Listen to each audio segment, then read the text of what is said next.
Good evening, everyone. Welcome to the Sports Kings NFL Weekly Countdown Show. I'm your host, Mean Gene Sports Machine, and I am joined by the other two Kings tonight. And remember, we have five Kings, but we got these two Kings on because I think downtown in Denny, they just like to hang out in Vegas, man. We're gonna have to charge them for coming out to Vegas. But anyway, let's go ahead and start with the man who, look here, after we aired last week our first YouTube video, the Houston Texans called me and they said, look here, they're missing like 10 jerseys. and I said, well, look here, it's got to be my man, Jacob Meadows. What's up, Jacob? What's up, Mean Gene? What's up, Dustin? Glad to be back for week 2. And you know what? Those Texans, they actually called me and accused me of theft because of you. So, well, all right, man. Look here, they still looking good. And my man down here at the bottom, who's been working hard, man. Look, we did a recap. Dustin calls me up at 3:00 in the morning, man. I can't sleep, man. We got to do a recap, man. All I'm thinking about is football, right? That's right. So, please welcome Dustin Pfeiffer. What's up, Dustin? Hey, what's going on, guys? Glad to be back on for week 2. And I was wondering, Gene, if those jerseys behind Jacob were a jersey for every injured Texans player that they had. Oh, it's yeah, close. I know. It's close. Yeah, I remember some of those guys. Yeah, it does kind of remind me of that. Well, hey, look here, guys. We're going to have a jam-packed show. We want to welcome everyone that is watching and listening on our YouTube channel and Facebook and Instagram, wherever you might be listening watching us here, as this is show number 2 of the preseason here. We have a lot of stuff to talk about. We're going to keep it to an hour because I know some of you, want to go watch some maybe late night baseball. I don't know, whatever you do on Thursday night, because there's no football. This would have been the night to do 2 hours because there's nothing on, right? Yep. Absolutely nothing. I don't know if I missed the memo, guys. I just thought there were games on tonight. I was all excited. I thought we were going to have some games to watch and talk about. Yeah, I don't think Gene wants to go watch his Dodgers right now because I think they're kind of on a free fall out of first place. Well, look, don't you start. My son reminded me, he was born in San Diego, so that's right. And that's because I didn't get him up to LA in time to the hospital, right? He would have been a Dodger. But no, he says, Dad, guess what? The Padres, they're in first place. Oh, yeah. I hung up on him. I don't have time for that kind of nonsense. So anyway, we got a big show tonight. We are going to talk about last week we did the AFC North and the AFC South. Tonight we are going to do the AFC East and the AFC West, and a lot of stuff going on. We'll give you our thoughts and opinions on what we think is going to happen. We'll kind of recap what they looked like last year and any additions, subtractions away, new coaches and all of that stuff. We'll talk about that tonight. And but first, guys, we always like to kind of start with the breaking news here. Some of this is not breaking news, right? This is just continuing news. And why don't we just start with the Dallas Cowboys and Micah Parsons? Just Jacob or Dustin, what's going on? What's the latest, Dustin? Listen, the latest is it's the same. And honestly, I don't know if it's the same. To me personally, from Jerry Jones' side, I think it might be worse. Yep. Listen, you've got to get this done. We're getting close to the regular season. But the bigger thing is, I don't know if you heard the comments this week. Mm-hmm. Jerry basically said he likes it to be a soap opera. He wants distractions. He likes to talk. And listen, I get it. You're one of the biggest brands out there, and he built that, and I give him credit for that. And they're always going to lead pretty much every NFL show with their news. But as players in a locker room, they don't want to hear that.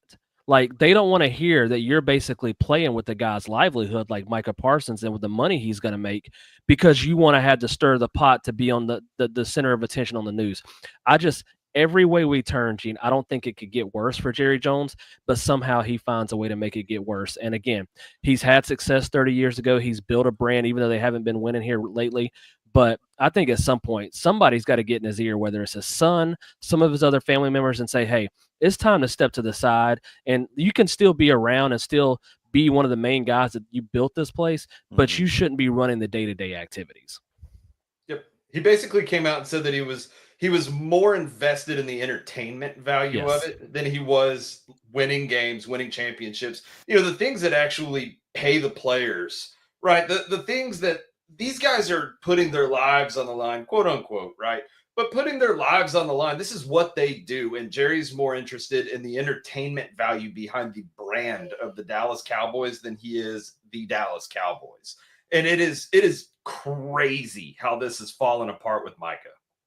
Yeah, it is, guys. And the fact that, I'm just going to piggyback on what both of you guys are saying here. He likes the entertainment of it, which leads me to believe one thing. He's going to sign the guy, and it's probably going to be for one of the biggest contracts for that position. I mean, that's what the end result is going to be. But what it would have done for Jerry is what both of you said. It would have increased the value of this team because the Dallas Cowboys are the most expensive franchise in the NFL. I mean, they are worth, I think I just saw something, $12 billion or more. Not that they're going to be for sale anytime, but this is what makes this team popular because everyone is talking about it. Look, we started the show off with this, and this is what, and they already know. Jerry already has the end in mind. He already knows he's going to sign this guy, but he's just going to put him through this drama. And you know what? In the long run, it may not cost them on Micah Parsons and it may all work out. But at some point down the road, players are going to sit back and say, you know what? I don't want to play for this guy or I don't want to play for this team because I don't want my, I don't want to put my career in jeopardy or my next contract in jeopardy because eventually it's going to come back to bite them and it's going to cause people not wanting to go to Dallas. I know they're a big brand of people want to play there, but this cannot look good for players around the league. And let's be clear, he may sign Micah Parsons, but all this entertainment factor that Jerry likes, let's keep reminding people they haven't been to an NFC Championship game in over 30 years. Hello. So that's the fans' end in mind. Okay, look, we played this game all the way up to week 1 of the season against a division rival at that, So you're going against the Eagles on opening night? Come on now. Yeah. So they are going to get a lot of attention, more than anybody up until the first week of the season. So Jacob, look, last week we saw Shadir Sanders come out and do his thing for the Browns. The Browns, Shadir Sanders is only one of 20 quarterbacks they have on the roster. So, Jacob, what's the latest with this guy? Because now it doesn't look like he's going to get out this weekend and be able to back that up, which would have probably made things easier for Stefanski and the Browns to pick a quarterback. So what's going on with Shadir now? Yeah, he came down with an oblique injury. I have no idea how severe it actually is. I don't think there's any actual severity to it, but they are giving Dillon Gabriel the start because of it. He played admirably well in his first NFL start, right? He played just as well as literally any of the other rookie quarterbacks, really cemented the idea that every quarterback's overdrafted except for him, essentially, because he fell to the 5th. But he is going to miss this game in week 2 of the preseason, which sucks for him. You had said, I talked to you, I think it was off camera. I don't think that it was on the show last week. But you had said that they were potentially gearing up to trade him. That's why he was QB4 on the roster and this, that, and the other. But this actually hurts his trade stock. So it does look like, Shadir, he's going to be more than likely he's going to be a Brown this season. They're going to offload Kenny Pickett or Dillon Gabriel if Gabriel happens to shine this week or something like that. So I think Shadir did play his way into a roster spot in Cleveland, but he is not playing in week 2.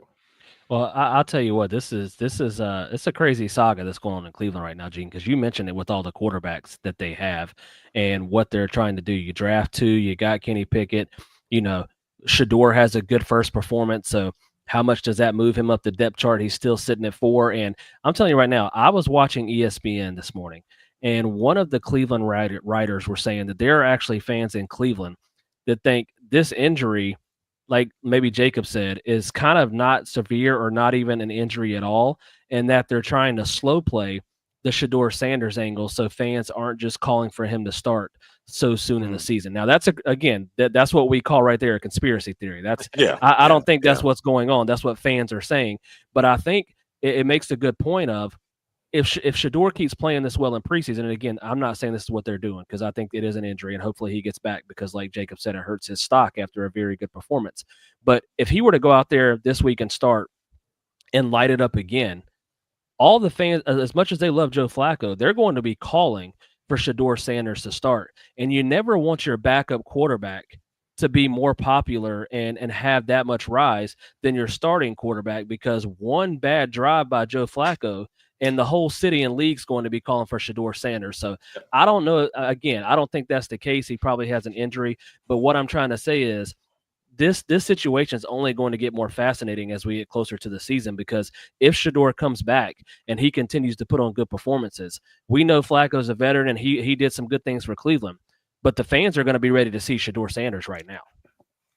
Well, yeah, you're right. And here's the thing too. I mean, look, so he doesn't get to play, and then you're going to get Dylan Gabriel out there. So what happens if Gabriel goes out there Right. and does equally as well as Shadir did? Now, look, one thing we need to make for certain here, guys, is that Joe Flacco is the starting quarterback. Yes. And as Yeah. a matter of fact, he is the only healthy quarterback on the roster.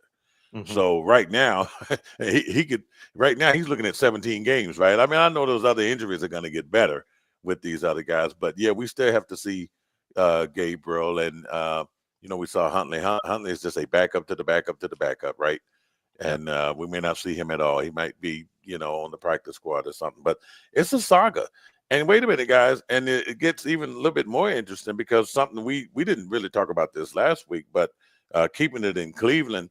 How about their running back, their rookie running back, Rashawn Judkins, who last month he got arrested, unfortunately, on a misdemeanor battery and domestic violence. However, it looks like that there was not enough evidence. It looked like he's going to be good to go. Hopefully he is. That he's going to make an immediate impact for Cleveland. The running back room is not what it was. Nick Chubb fell off last year after his umpteenth injury. Judkins provides a lot for Cleveland should he be able to get out from under this, not get suspended by the league. He is a clear day one impact player for them. So this could have huge ramifications, not only for the Browns, but for fantasy players and the alike, because he is by de facto arguably the best running back on that roster. But let me add more to this yeah, go ahead. quickly, Dustin, is that prosecutors in Broward County, which is Fort Lauderdale, they have declined to pursue a case against him. Yeah, they have. Apparently some body cam footage or not having body cam footage, something like that has had them decline to press charges. And I mean, Jacob makes a good point. Whether it's an aging Joe Flacco who is really can't be mobile in the pocket, or whether it's you do end up going down the road with a young Shedeur Sanders or a young quarterback in Dylan Gabriel, the run game's going to be their best friends, the quarterback's best friends, whether, like I said, it's aging Flacco or a young quarterback. You're going to want to run the football. And that's kind of when Cleveland was good back in the day, these last few years here with Nick Chubb. He was their workhorse, and they relied on him and then open up the passing game to other guys. So it is important for them to get him back and have him back there ready to go. So that's a big development. And we'll throw in another a little bit of news here is that Isaiah Bond, the receiver from Texas, he had some off the field troubles, and it didn't really hurt his draft stock and didn't really get drafted, everything like that. And now it looks like he's been cleared, and he said he's going to sign with the Cleveland Browns. So that's two weapons, two guys who have had some off the field issues. So you don't know how it's going to go, but it's also two young weapons that they add in a receiver and Bond and Judkins in the backfield. How about them Browns, man? They're going to keep it interesting in 2025, right? It's going to be fascinating. It really is. Okay, so every year. Finally, guys, Matthew Stafford will go through another lengthy workout Saturday to test his injured back before the Los Angeles Rams' second preseason game. So, look, I tell you what, man, the Rams are trying to keep this hush-hush because this has been one of the quietest, biggest stories in football, right? A quarterback who we know is quarterback QB1 has not even practiced, did anything with his team. He's doing these workouts, but they're more individual, it sounds like to me. And, we haven't even got to the NFC yet. We will be next week switching over to the NFC as we wrap up the AFC today. But I tell you what, I don't know. If he's not on the field, guys, I don't know. Then I'm going to have to put the 49ers as my pick in that NFC West.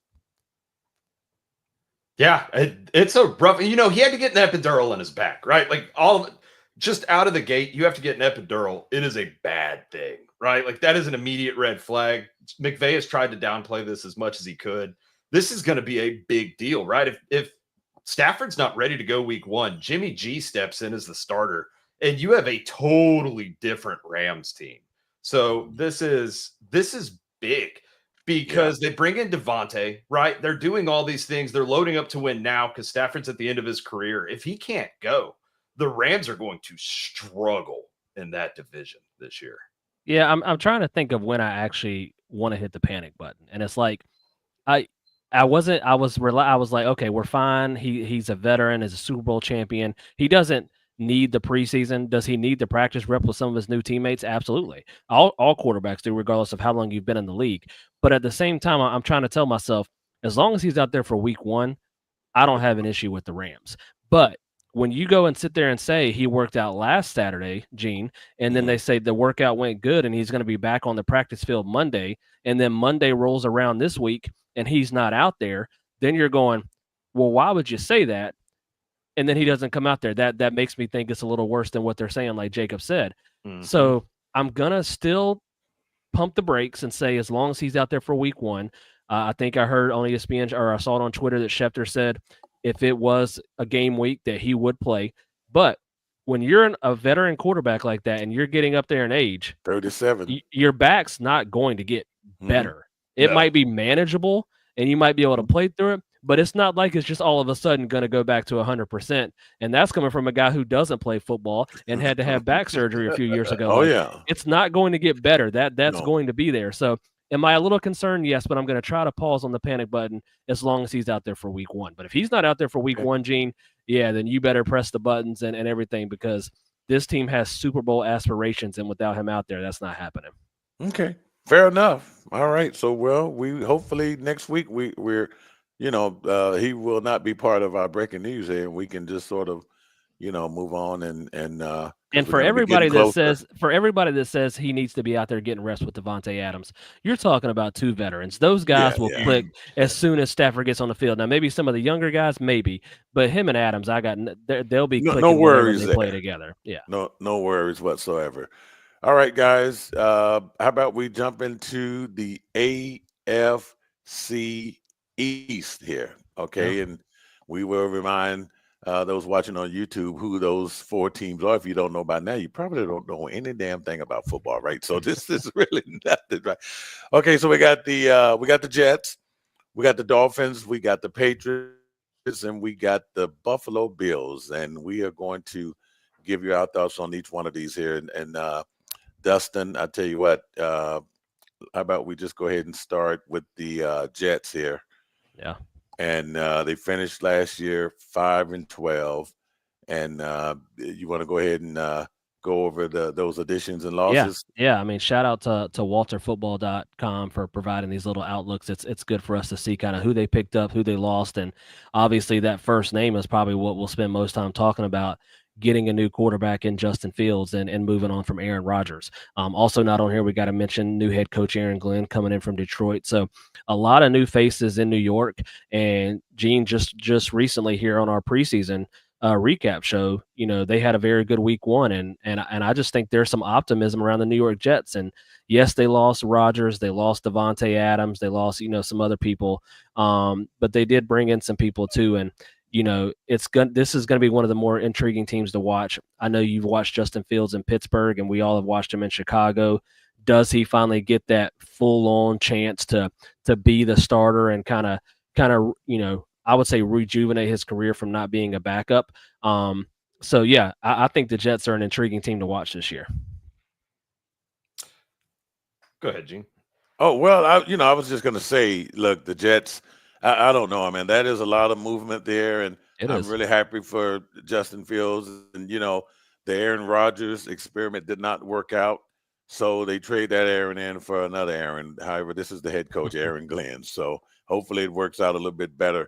But I tried to warn Jets fans that Aaron Rodgers thing was not going to go anywhere. I mean, who knows what would happen if he didn't hurt himself in that first game that he played, but it just didn't look good. It just didn't look like, between the power struggle with Saleh and and the coaching staff. It was just a train wreck from the get go.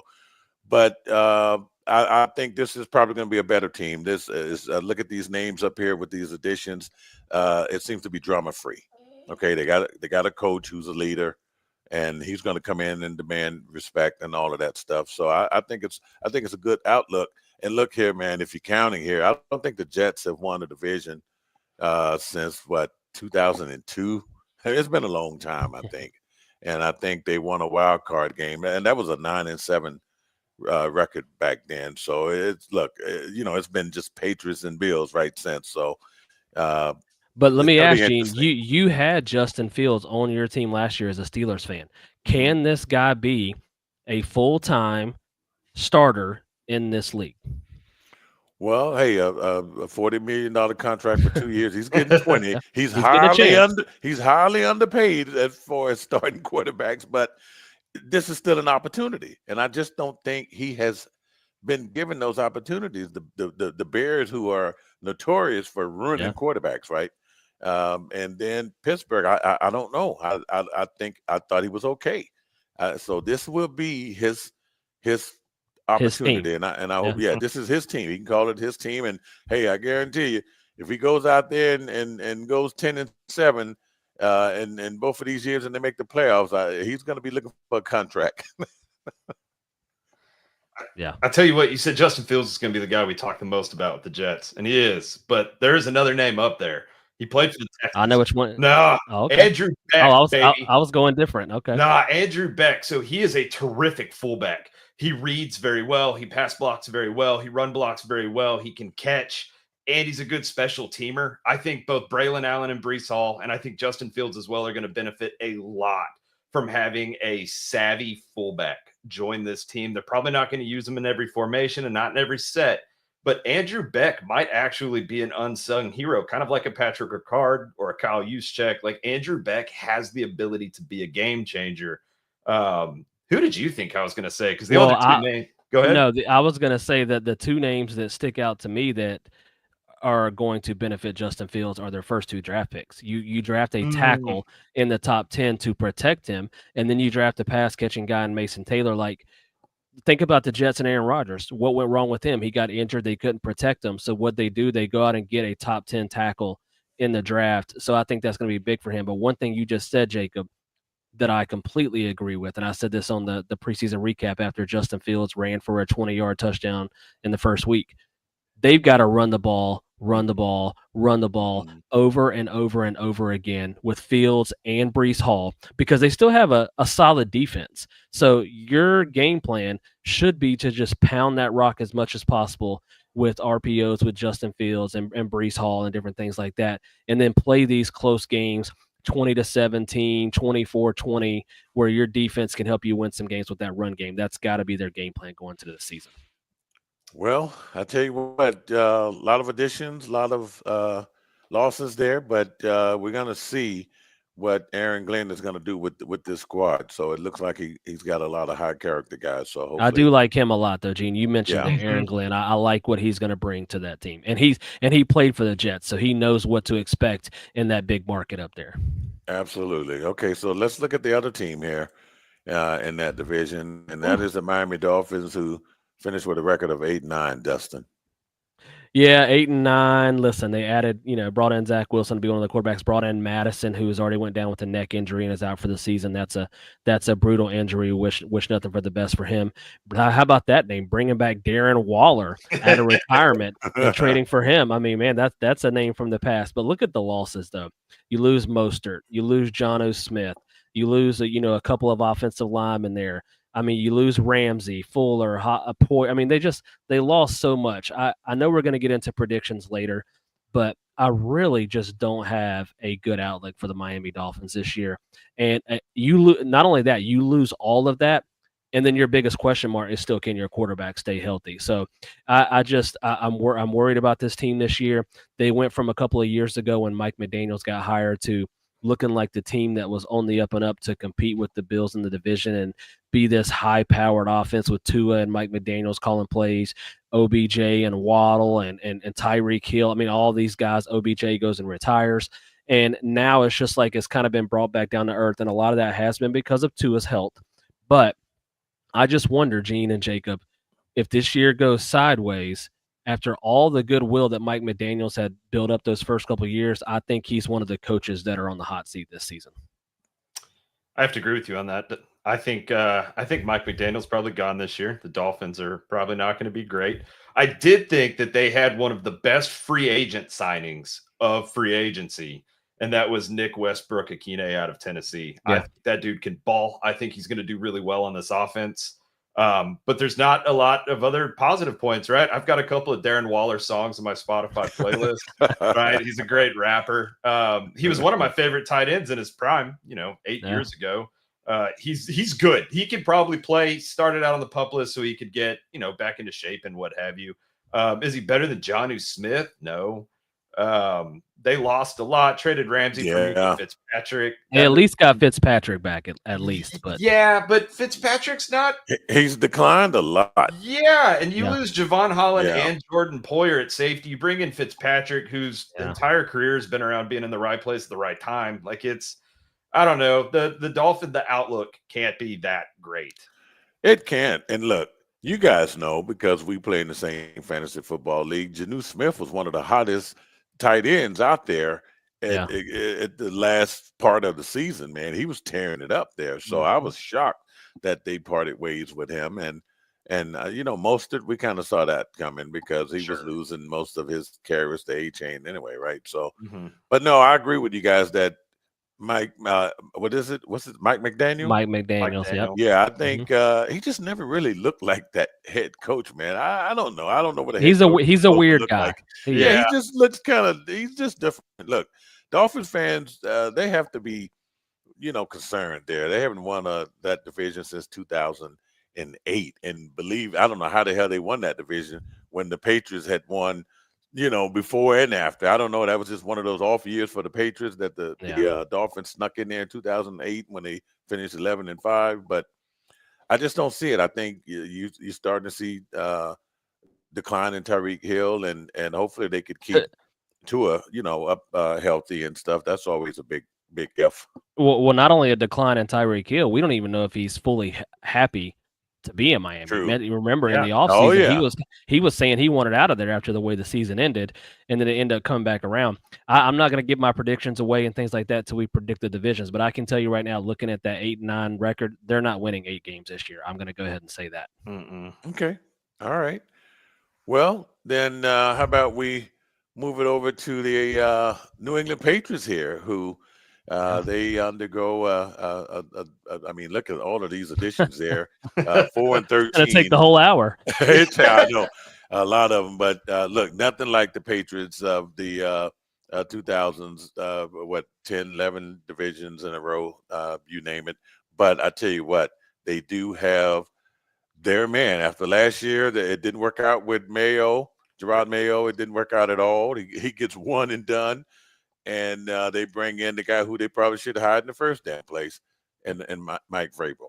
Yeah, I'm not sure Mayo got a fair deal on that, kind of how that works, but that's a story for another day. But 4-13 last year, like you said, bringing in Mike Vrabel. I'm a huge Mike Vrabel fan. I think he is a great coach in this league, and it was time for him to get another job, and he gets to go back to where he played. So I think it's a perfect fit. He knows how things should operate.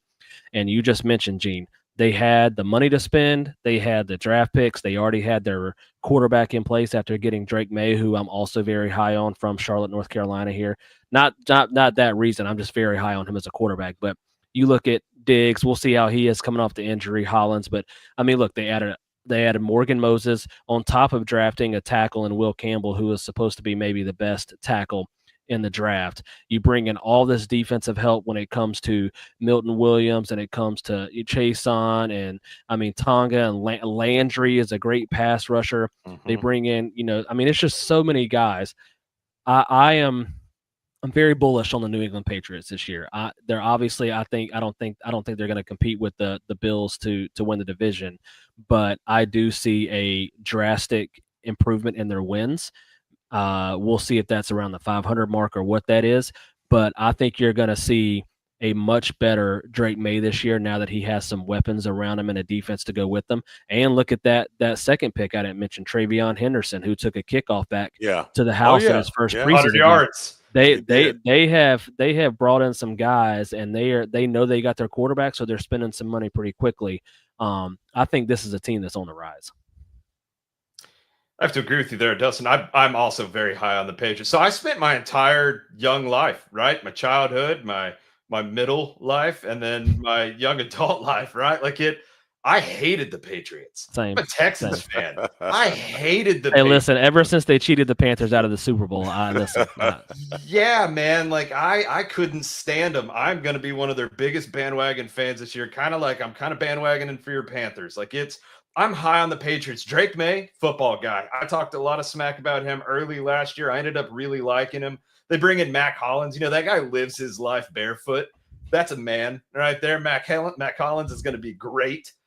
Diggs is really good. They brought in a ton of O-line help.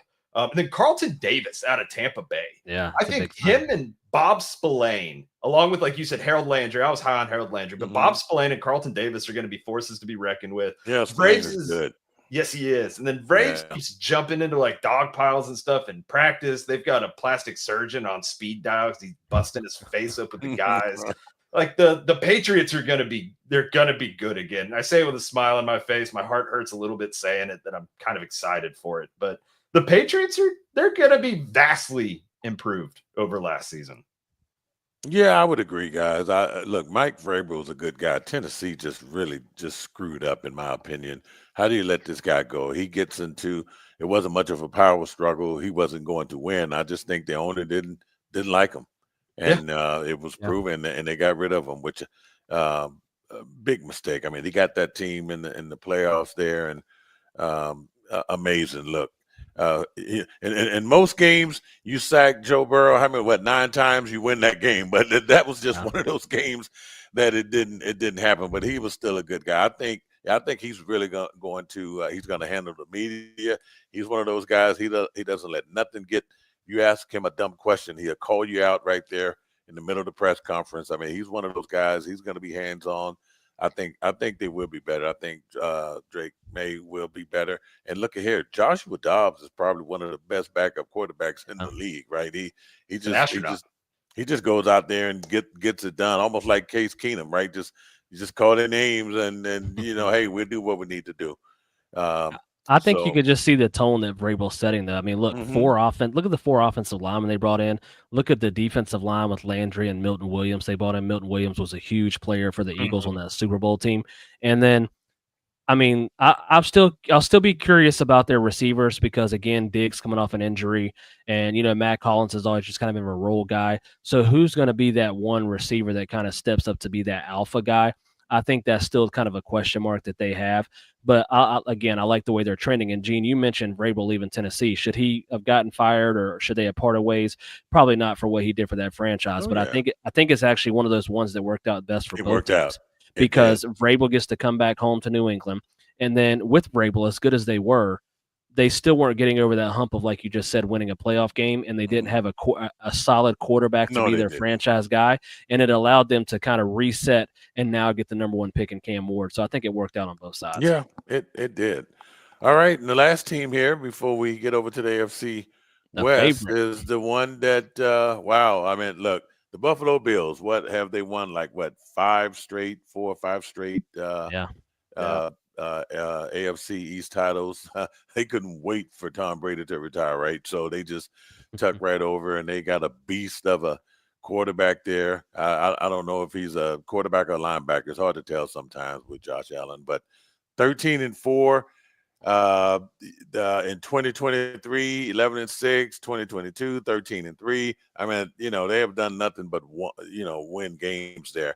So Dustin, who did they bring on, and who did they get rid of? Well, they're not going to do anything but win games again this year. Actually, when I pulled this graphic up and I saw, kind of remind myself who they brought in, I'm like, they brought in some quality additions to a team that was already, like you said, the favorite in the AFC East. I mean, Palmer is an underrated receiver, especially with who they already got on that roster. Elijah Moore has speed. They lose Von Miller, but they bring in Joey Bosa. Hopefully he can stay healthy. You bring in a linebacker, Shaq Thompson, who came from the Panthers. Hopefully he can stay healthy. Bring back White as a corner. So they bring back Dane Jackson. So they really brought in some what I call, it's not anybody that stands out as like a star, but they don't need that. They just need veteran depth, and that's what they brought in with a lot of these guys. And I think the biggest thing that's not on the screen that we haven't talked about is that they finally got the James Cook deal done and got him ready to roll, because we back-to-back 1,000-yard seasons. He had 16 touchdowns last year. That's really what helped Josh Allen go to that next level, because he didn't have to do it all by himself. So that, to me, that's the biggest thing, is to get that deal done. And we saved them for last because I think we all three agree that they're the favorites in this division. And I don't see them slowing down this year. The question will just be kind of like what I said about the Ravens last week. Do they have enough to get over that hump finally? They've actually went further than the Ravens in the playoffs, so you got to give them a little more credit probably. But can they get over that big hump and get to the Super Bowl with an MVP quarterback like Josh Allen? I agree with everything you just said, Dustin. I think they brought in enough quality defensive players to really help push them over that edge. I mean, they did lose some guys, right? There are some names on that list that are very good. Jordan Phillips was very good. Yeah. They did lose Von Miller. They lost some guys, but they brought in some guys. It was cool to see Trey White go back, right? It's always nice to see a player return to a team that he played with for so many years, like later on in his career. I think it's awesome that they brought Trey White back. And if he's got anything left in the tank, he's going to be huge in their secondary. Joey Bosa could be good, right? Like, he gets hurt. He's been hurt on and off over the last couple of years, but he could be very good for them. Yeah. And it's, I don't like, the Bills are my easy number one for this division, right? It doesn't make sense to go in any other direction. And they brought in enough. The Elijah Moore signing kind of confused me a little bit, just because Khalil Shakir and Keon Coleman. Yeah. I mean, I could understand why they did that. Well, they're all the same player, all three of them. Like, they're all built similarly. I think Keon Coleman's a little taller, but they're all their shtick is very similar for all three of them. It's depth. I do get that, right? They have great wide receiver depth. Yeah, they do. In case of injuries, which they haven't had a lot in the past. Correct. Yeah. So that would be like the one thing I could say for it. I like Elijah Moore. I was a fan of him in Cleveland. I was a fan of him in New York. I hope that he does really well for the Bills. I hope he finally gets a good shake. But yeah, the Bills are going to be the Bills. They're going to be good. Yeah. And if Keon Coleman can take a step in year two, that's even huge. Bigger for Josh Allen. But I think we all agree that Josh Allen's right his prime right now, and he's not slowing down. So no. And we don't know how things are gonna end up in the AFC, because we're gonna make our predictions here in a couple of weeks on how the AFC is gonna go in our opinions. But man, I tell you, no longer will I say that window is closing on Buffalo, because all they do is win. And by looking at this roster, this is a quiet, we've talked about all the additions, Pittsburgh has made, some of these other teams, but looking at what Buffalo has done, I like it. And I think certainly they're gonna, I don't see them winning less than 13 games. How about that? They could go 14-3, who knows? But not only that, the last year they're closing down this stadium that they're in before they open a brand new one. So they're going to want to go out with the bang on that. And I'm glad you brought that stadium up, because they are building a state-of-the-art stadium, and they still chose not to go with a dome with all that damn snow up there. I mean, how many times have we seen the fans had to go in there and shovel snow out of that? Gene, it's an advantage. Is Gene being serious right now? Has he not seen Bill's Mafia? Right, you can't keep those people on the indoors. No. Look, me and Jacob, we've dealt with Bill's Mafia. You did. I remember that. Breaking tables and stuff. You can't do that indoors. They did put. I don't know if you saw it, but they put the hang. It comes out over the fans to where I think it said like 70% of the fans will actually be covered from like snow and stuff like that. But the field itself, like Jacob said, for the advantage, they're not given that advantage. Oh, I agree. I totally understand that. All right, guys. Well, it looks like we're all in agreement here. And my order of finish, by the way, real quick before we get over to the AFC West, I have the Bills first. Believe it or not, I know we set up here and we talked about. I might make a switch here. I have the Bills first. I think the Patriots get back on top, second place, and I will give the Patriots third place, and I give the Jets fourth place. Oh, wait. Who do you have second? Yeah, say that again. I'm going to go with the Patriots. And you have who do you have third and fourth? Third and fourth is going to be Dolphins, Jets. Jets. Okay. All right. Well, I don't disagree too much with what you said there. I have the Bills winning this division. I actually agree with you. I have the Patriots finishing second in this division. I guess this will be kind of my second bold prediction. I had the Colts finishing last in the AFC South last week. I have the Miami Dolphins finishing in last place in the AFC South. I just think the Jets, if Fields is healthy, Brees Hall's there, they have a good defense.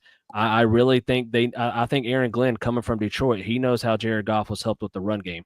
I think they're going to run it, and they're going to be in a lot of games to where they can probably win some close games. So I've got the Dolphins finishing dead last. I just don't like what they did in the offseason. And again, it's nothing against Tua. When he's out there, I think he's a very good quarterback. But you just can't bet on him being out there for a full season with the way his health is. I'm right, Jacob. Mine's the same as Dustin's. Bills, Pats, Jets, Dolphins. I think the Dolphins aren't even close. You know, their entire secondary is dead for the most part. Everybody's banged up already. They're getting cooked by the Lions in the joint practice right now. I've got Miami in the cellar, and I don't think there's got to be two or three games in between them and third place. All right. Wow. Okay. That's gonna wrap up the AFC. Which would put Mike McDaniels, like you said, most likely out in the hot seat there. Yeah, probably before the season is over. Who knows? All right. We forgot to mention early on that the show is always brought to you by Tom's Watch Bar. Okay. And the Sports Kings will be holding their fantasy football draft at Tom's Watch Bar. That's right there on the Las Vegas Strip, located inside New York Casino. And, you know, it's never a party until the Sports Kings get to town, right? So we're going to be there in a couple of weeks. And the draft is going to be fun. It's going to be carried right here on YouTube. So that's really going to be fun because you get to see the picks as we make them. So it's going to be pretty interesting, guys. Yeah, it's going to be real interesting. Got a lot of good stuff coming. I mean, like you said, Tom's Watch Bar. Can't wait to get back out to Vegas. We haven't mentioned it. We'll mention it at the end as well. But if you're watching on YouTube and you love the format, give us a like, give us a subscribe. And I know we're getting ready to do the AFC West, Gene. And I see Bobby Hitman's in the house for his Raiders. So I think he's ready to see our predictions for this AFC West. Yeah, Bobby. Yeah, I was just about to say Bobby's there. And look, man, Bobby, we got to keep Bobby on, right? Because, see, he's loyal, man. We don't want to give a bad prediction there. But my predictions are going to be kind of crazy for the AFC. Well, you're known to have some crazy predictions. So, look. Now, downtown Wayne Brown, I tried to get his picks. I know he was traveling. I know he was stuck in an airport in Atlanta or something like that. So, but anyway, we're gonna jump into the AFC West here, and oh my goodness, you know, the Chiefs that pretty much dominated things. The Raiders, you know, we kind of a new regime there in Las Vegas.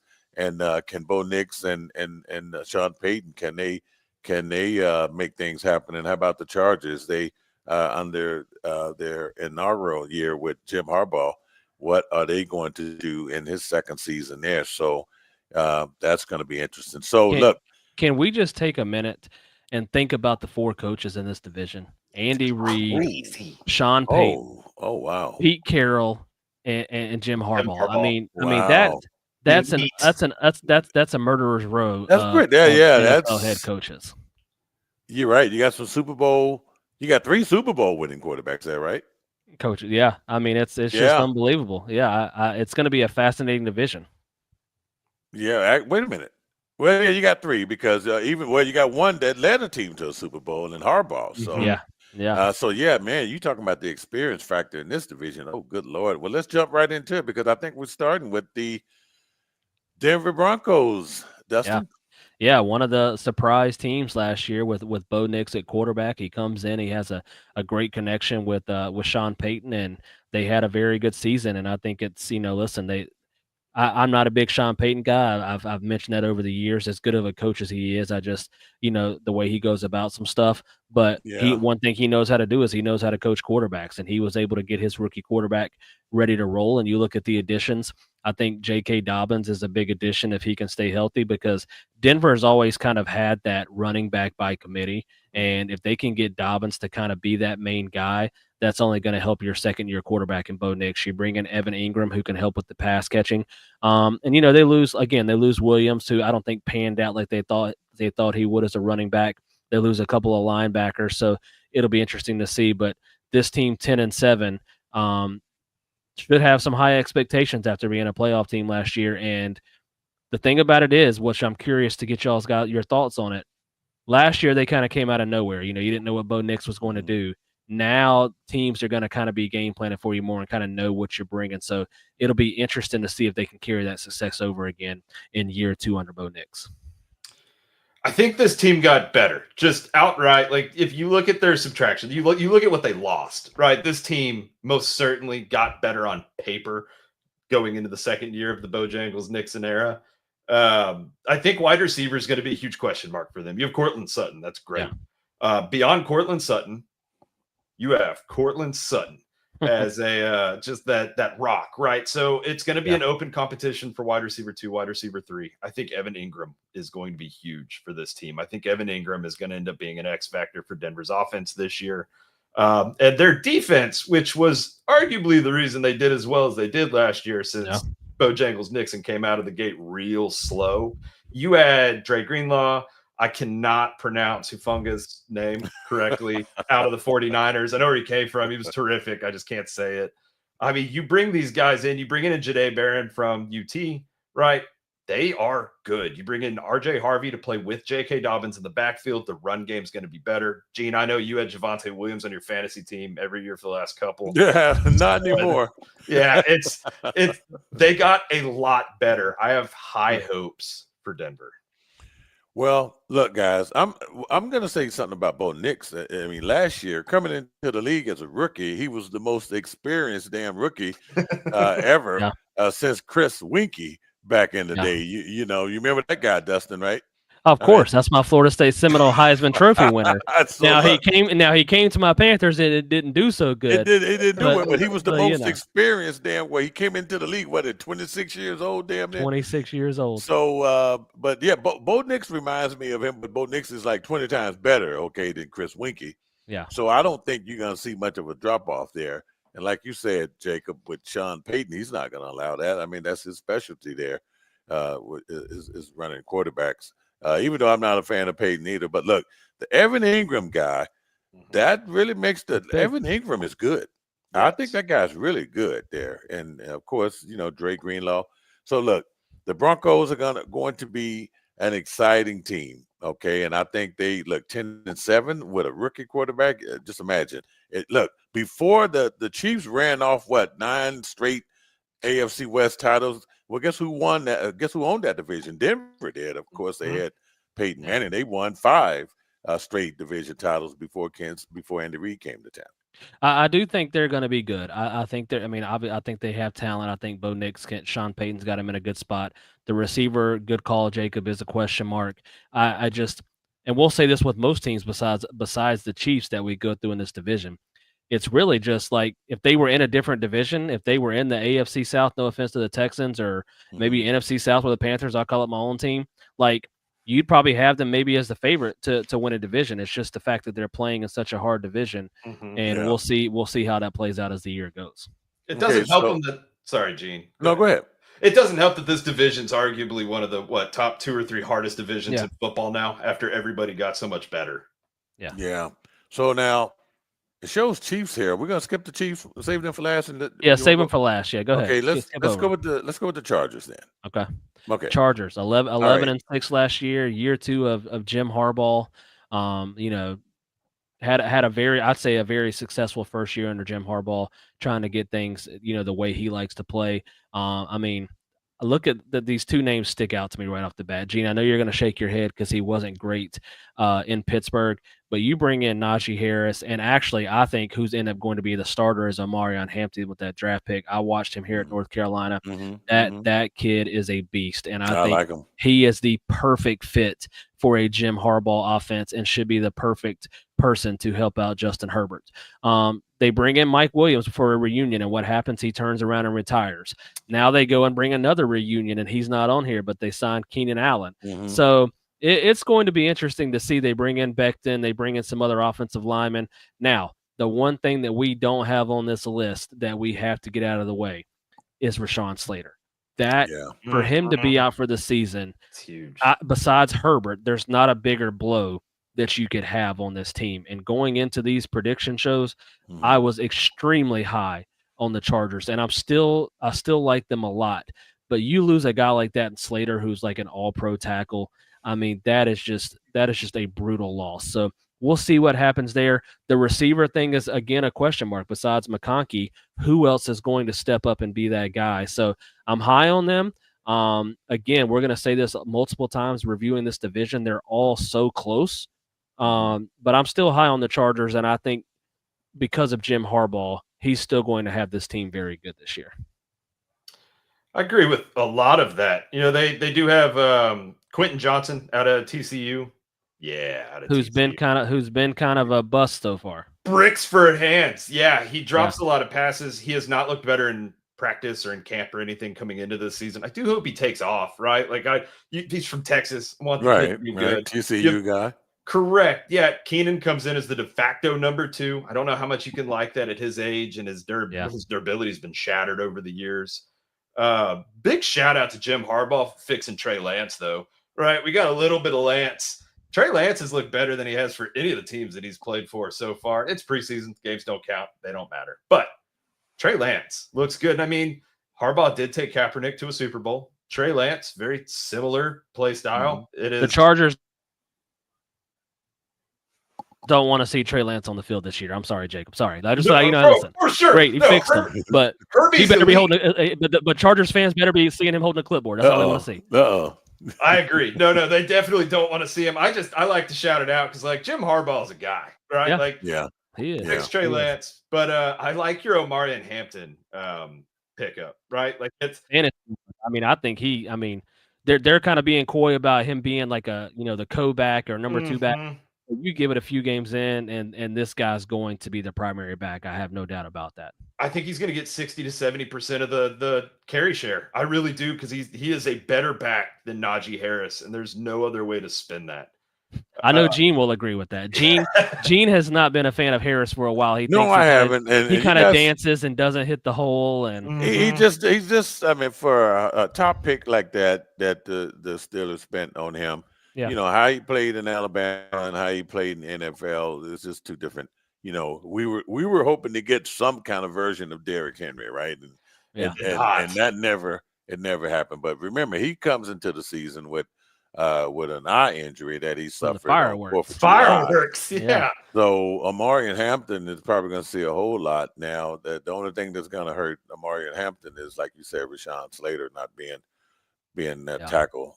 But this guy still can make things happen on his own. So I like the Chargers. I think they're going to be okay. I think Harbaugh having that type of leadership and Justin Herbert. You know, look, for some reason, you know, in the top 10 quarterback list that was put out a couple of weeks ago, they had, you know, Justin Herbert over Jalen Hurts. Now I'm like, unless somebody knows something that's going on up there.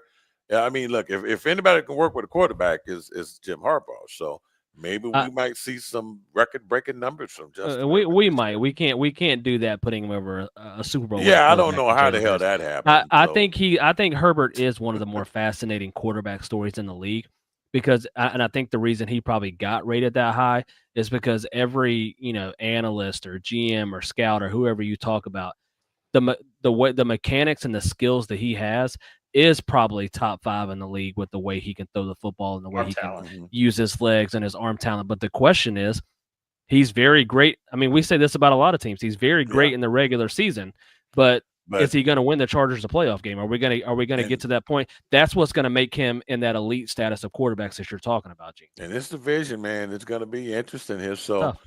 all right, look here. Let's go ahead and make my man happy here. Let's do it. And look at here, man. Let's just look. But look. Wait a minute. Here we got to go. Is that Bobby Hitman? There it is. Look at here, man. We got to make sure we take care of Bobby, right? Jacob, I asked, will Bobby Hitman still be in here screaming that if they start off like 2-6 or something like that? We can't. Yeah. We can't. We got to represent with Bobby. Look, okay. So here's the Raiders, Dustin. 4-13, man. They got a tall mountain to climb there. Listen, another kind of outlook that we, could take the whole show kind of recapping with all they brought in. I mean, you bring in a new head coach in Pete Carroll. You bring in a new face of the franchise quarterback in Geno Smith. There's Mostert that we saw who left Miami. Mm-hmm. Jeremy Chinn's a name that I like a lot. He was drafted by the Panthers, played very well for the Commanders last year in that playoff run. I think he'll really help that defense. Jermaine Pratt's a linebacker that got let go by Cincy. That was one of the better ones in the league. So, hey, they brought in some guys, and I haven't even mentioned the one guy that I probably should have let off with after Geno Smith, and that's Ashton Genty. I mean, you take a running back top 10, you're expecting this guy to be a superstar like a Christian McCaffrey type level. Different runners, obviously, but if you're taking a running back that high, you're expecting him to be the star of the football team. So a lot of changes going on. I for one, I love Pete Carroll. I mean, just the coach that he is, the energy that he brings at 73 years old. The guy just gets it. The way it ended in Seattle was weird. The guy gets it. He should have been able to do whatever he wanted in Seattle after what he did there. I think so. And now he gets to come here and kind of start fresh. So again, if it wasn't in this division, I think I would be a little more bullish on the Raiders than I am. But with this division and with these teams we just mentioned, I think it's going to be tough for them to climb their way up. Can they win more than 4 games? I can see that just because of the mentality that Pete Carroll brings in and for having an established quarterback in Geno Smith. I mean, ever since they got rid of Carr, they haven't had a guy that can be that is solidified under center. So they definitely should be improved, and they're going to be in more football games. But again, being in this division, I just don't know how much that improvement's going to be. Well, when I look at this roster of veteran additions here, these are all Pete Carroll type guys, man. Mm-hmm. You already know that, right? So he has already put his foot down. Devin White, Devin White needs to really prove that he wants to play football. He made a costly mistake down there with Tampa with not necessarily, I guess he got into a contract squabble there and decided to just not really give it his all, and which landed him out of Tampa. But I think Devin White is good. He used to call his name every Sunday, right? So this is going to be interesting. I think Geno Smith. So Carroll doesn't bring in a quarterback that he has to develop or anything. He's going to bring in a quarterback that he's already worked with. So makes it a little bit easier for him to handle his business, Jacob. Yeah, absolutely. With Geno, you know what you're getting, right? We've seen Geno for years. He's going to make the Raiders offense better. You pair Raheem Mostert and Ashton Genty up, they're going to be a better running back core than what we had last year in Las Vegas.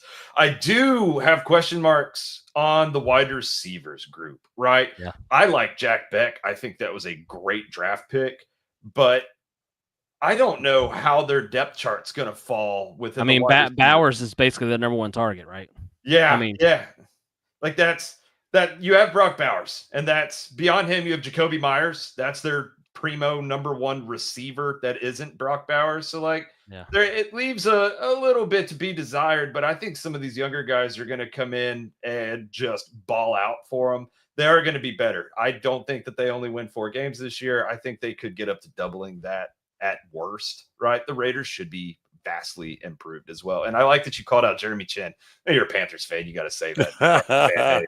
But I love Jeremy Chinn, right? Like, I've been a fan since Carolina. I loved him for Washington. You can put him anywhere on that defense. Correct. He's a gadget player, and he's very good at everywhere he plays. So I think that's going to be a huge signing for him. I mean, they did lose a really, really good safety to bring him in. But I mean, Jeremy Chinn's really good. So I think this is all going to work out. Well, look, Raider fans are looking for something, whether it's Oakland, LA, Los Angeles, Vegas, you name it. They haven't won that division since 2002. I followed them that complete year. I even went all the way to the Super Bowl with them in San Diego. And that was the one, of course, they lost to the Buccaneers 48-21. But they had won that division like 4 years in a row or 3 years in a row. And I'll just say real quick, like it's different situations because they have a veteran quarterback in Geno Smith and they have an older coach in Pete Carroll. But I look at the Raiders situation a little bit like the Panthers. Like fans are just wanting to see a step in the right direction. Right. Like Right. I don't know if anybody in this division is expecting playoffs this year, but come on, can you give me 7, 8 wins, flirt with that 500 mark, and just show me that this organization is finally going in the right direction? Yeah.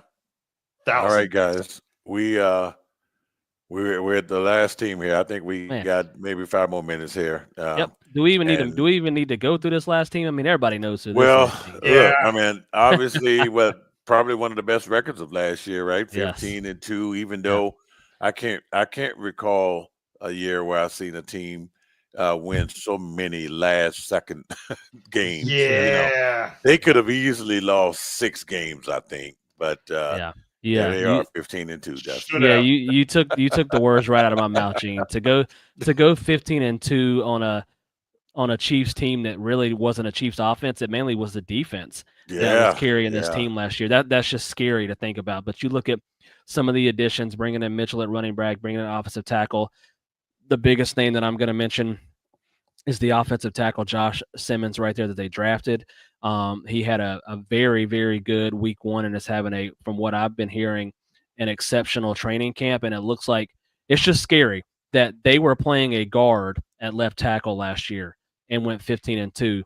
And now it looks like they may have got their left tackle for the next 10 years in the draft to protect Patrick Mahomes. Just think about how scary that could be. They're going to get Rice back. I think he's going to play for a few weeks. He's still got a trial coming, so he may miss a couple of games depending on how that plays out, but they're getting that weapon back. They did lose DeAndre Hopkins and Hardman and Watson, but again, this team is who they are. Their defense is there. Chris Jones is there. Patrick Mahomes, Andy Reid, Travis Kelce. I mean, they're going to be the favorite to win this division. They're going to be one of the favorites in the AFC, and it should be pretty much the same story for the Kansas City Chiefs this year. Yep, gotta agree with you on all of that, right? Like, I mean, they bring in some people. It doesn't matter who they bring in. They're the Chiefs. They're the Patriots, right? When I was a kid, I hated the Patriots. Now the Chiefs do is win, beat the Chiefs, right? Go Taylor Swift, like woo. But I do think that the Chiefs could be better than they were last year, and you take that with a grain of salt because they shouldn't have won as many games as they did. Right? They were bad last year. They actually could be better and win less games. Correct. And that's what I think is going to happen. They're going to be better, but they're not going to have as good of a record. Hopefully. Right. But I do think that they'll be better. And I think their record's going to be marginally worse. Shout out to Andy Reid, right? Future first ballot Hall of Fame coach. He's done great with these guys. Pat Mahomes took a step back last year. I hope that continues, but it won't. That's not continuing. I will. Jalen Royals has had a good camp. Just want to throw that out before I get off the mic on the Chiefs. Jalen Royals had a good camp. I liked him coming out of college, so I hope he develops into a good Chiefs receiver. So this is the part of the show where I play. I'm ready for this. I'm ready for this. Something crazy's coming, and I'm waiting. This is the part of the show where I become Lee Corso and say, "Not so fast." All right, okay. with the Kansas City Chiefs, somebody's going to fall off. We just said that this division is loaded with coaches. I tell you what, I think the Chiefs. I think the Chiefs take a setback. Look how many wide receivers they got rid of. Look how many I know they still have Worthy. I know they're gonna put a lot in Worthy, and they're gonna put a lot in Rawls. But you know, they got rid of Hopkins, Watson, and McCall Hartman. Now, look, those guys were not just guys on the roster; they were used. Okay, they were guys that caught last second either touchdowns or drives, important drives. So I don't know. But they didn't have Rice last year, who was considered their best weapon. That is true. That is really true. So yeah, I know he comes in, but he still will be facing some suspension. So they still will be without him at some point this year. I just see a fall off with the Chiefs. I think the sting from getting your ass kicked in the Super Bowl, because all of those close losses caught up with them, and it caught up with them in a bad way. And Philadelphia stuck it to them, and I know that stings. And I think now you got to put up with a Jim Harbaugh. Now you got to first of all, you got to beat the Raiders twice. Pete Carroll's not going to just let you beat them, and Jim Harbaugh is going to be coming after you. I don't know. I don't have the Chiefs as the winning that division. And the only other thing I will say to I guess to your point to kind of help your case is Jacob talked about Mahomes having an off season last year. Travis Kelce had a down year last year. Yep. And we'll see if that bounces back, but this could be possibly his last season before he hangs it up this year. So that'll be interesting. So Gene, you've already teased it. I'm gonna let you lead it off. Give me your predictions for the AFC West. Okay. Well, I mean, and with the Raiders, I think the Raiders are going to struggle a little bit. I mean, look, if they can get 8 wins, if that whole division can beat up on each other, and if the Raiders could somehow squeeze 8 wins, that could make things interesting, right? And I haven't really seen their schedules that much, so I don't know what outside division that they all have to play against. But look, I got the Broncos. I got the Broncos winning the division. Wow. I got the Broncos winning the division. Okay. I have Kansas City second place, Chargers third, and I got the Raiders fourth. Sorry, Bobby. I mean, if the Raiders can get 8 wins, and then if that's a tight division, if they beat up on each other, then it could be a toss-up. Then it's going to matter. Kansas City has probably the toughest schedule. Well, Jacob was kind of fist pumping. Do you agree with that, Jacob? You got Broncos winning the division? I have Bojangles Nixon winning the division, boys. Yeah, wow. I hate Sean Payton just like y'all, but I've got Bojangles Nixon. I mean, I do. I don't like Payton, but you're right. They're good. They help their offense. Their defense is great. Their defense was crazy last year. I've got mine's actually a little more off kilter than Gene's was. I've got Bojangles taking first, but I've got Jim Harbaugh in second, Kansas City in third place. Wow. Gene, somebody has overtaken you, because I thought we were going to make a short video clip of your crazy take, but now Jacob has picked the Kansas City Chiefs to finish third in their division. Well, they're going to decline, Dustin. To third place. Chargers and Broncos both got better. If the division beat up, look, the Raiders and the Raiders are going to have an easy schedule. And the Raiders, we said 8 wins. If they can split with Kansas City and Denver and LA, it's going to be interesting. I think it's going to be interesting. It's going to be interesting. The Chargers got better, but they did lose their All-Pro tackle. I'm going to keep saying it, because if it wasn't for that, I would consider picking them to win the division. So y'all have thrown out some crazy ones. So I'm going to be the opposite. So this is one we're going to have to watch as the season goes along, because I've got the Chiefs winning the division. I've got the Chargers in second, and I've got the Broncos, who y'all have winning the division, in third place. And then I have the Raiders in fourth place. I think the Broncos are going to be good, but you just mentioned it, Jacob. After Cortland Sutton, they've got nothing at receiver. And Bo Nix was very good last year, but he's still a young quarterback, and there still could be some rocky times now that there's more tape out there on him. Listen, I'm not saying he had a CJ Stroud like rookie year, but a lot of second-year quarterbacks come back to the mean a little bit after having success in that first season, and that could happen with Bo Nix. So I think the division's going to be close. Don't get me wrong. I think it's going to be very close. It could be within a game or two. I just think the Chiefs come out on top. I don't think they're going to win 15 games, but I think Mahomes bounces back. Chiefs come out on top, and I've got the Chargers second and the Broncos third. My only thing is, Bojangles has like 23 years of starting quarterback. He is. He's older. Like, he's an older guy. The sophomore slump is not a sophomore slump with him. So not with him. This will be a good one for us to come back to later. I know. I cannot wait when we get into our weekly countdown here, as we, and I will remind you guys of that decline. I mean, Gene's off the hook. I mean, yes, he didn't pick the Chiefs to win the division, but all I'm going to take away from this show is that Jacob picked the Chiefs to finish third in the AFC. AFC West. I'm hoping so hard. You're either going to look really good on our YouTube page, or we're going to be talking about it. Oh my goodness! Hey guys, great show. Yeah. Want to thank everybody who logged on here. Look, you know, we just we're getting this new platform underway. As you can see, we don't have a lot of followers on our YouTube page, but you can help us with that. Okay, you can help us by just following us. Look, once the countdown show starts, it's like rapid fire. This is going to be great. I mean, all of these guys here. Jacob puts a lot of work into this. Dustin has put a lot of work into this, and myself. I mean, we really try to do our best to put on this. You know, we've been behind the mics for the last few years, but now you get to see our faces, so we can't hide our expressions no more when we make these picks. But hey, subscribe to the page. We want you to always know when we're going to be coming on, which you know, it's going to be once a week. The times might change, but you don't have to worry about the times as long as you follow us, subscribe to us, and all that great stuff. So you will get all of those notifications. So, hey guys, preseason football this week.